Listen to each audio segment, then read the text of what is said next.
In this video, I'll be breaking down a phenomenon on the internet known as SCP, retelling my own experiences throughout the years, and explaining why I think this vastly popular fictional universe is dying out. From long winding hallways to concrete containment cells, this is Ghast Analyzers on the SCP Foundation. And hey, if you do end up enjoying the video, please consider subscribing. It's my first ever video and I'd really appreciate it.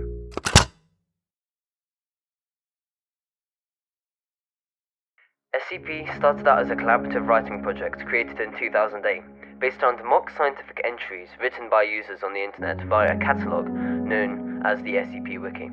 These entries describe anomalies from the perspective of a secretive, global and near-omnipotent organization that discovers and contains these anomalies in its many highly armed facilities. An anomaly, in this sense, is any object, creature, or location that doesn't follow the known rules of reality. And despite that vague definition, the word anomaly has developed to a very distinct personality within the community. To really understand this, let's take a look at one of the classics. Here's an extract from the description of an entity designated SCP-096. SCP-096 is a humanoid creature measuring approximately 2.38 meters in height. Subject shows very little muscle mass, with preliminary analysis suggesting mild malnutrition. Arms are grossly out of proportion with the rest of the body, measuring roughly 1.5 meters each.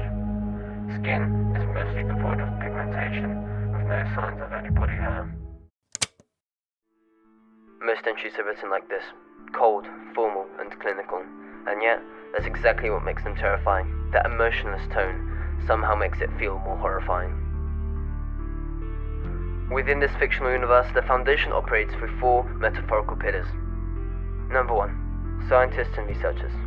The people who study each anomaly, monitoring its behavior and figuring out how to keep it hidden from the general public. Number 2, security guards.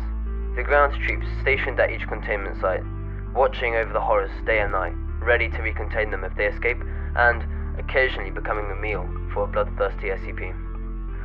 Number 3, MTF operatives, the Foundation's equivalent of special forces, deployed anywhere, anytime, whether to capture an escaped entity or to secure one in the wild. There are many divisions, but my personal favourite, the Nine-Tailed Foxes, definitely one of the coolest. Number 4, the O5 Council, 13 shadowy figures at the very top, near mortal, rarely seen, always in control. While these are the main components, they're only a part of what makes the SCP Foundation such a compelling world. The true beauty of SCP lies in its simplicity. The Foundation wasn't meant to be a story to be read, but a world to be written.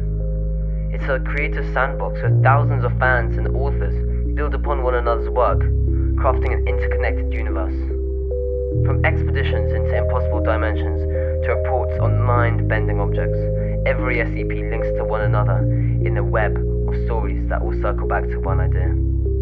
Secure, contain, protect. And throughout it all, SCP has kept this haunting liminal feeling, from the endless fluorescent corridors of the containment sites to the fog-choked, endlessly stretching landscapes of 3008 and the horrifying entities like 106 that still give you chills hearing their name. But recently, I can't help but feel something's changed. Many new entries have drifted away from that original, clinical tone, shifting towards more narrative-driven writing. Now, don't get me wrong, that's not inherently bad. Storytelling is natural, it keeps things fresh. But here's the issue. A growing number of these stories completely ignore the Foundation itself.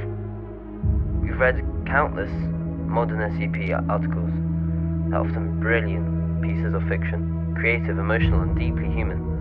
But sometimes they forget where they came from. The sterile reports, the containment logs, the sense of dread that came from not knowing.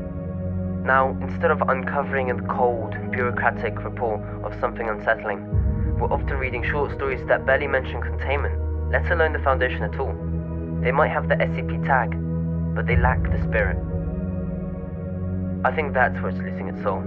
Because the heart of the SCP Foundation was never just about monsters. It was about the unseen. It was about the illusion of realism. The idea that maybe, just maybe, all of this could exist behind locked doors somewhere. When entries become too self-aware or too disconnected, that illusion fades, and with it, a piece of what made the Foundation feel real.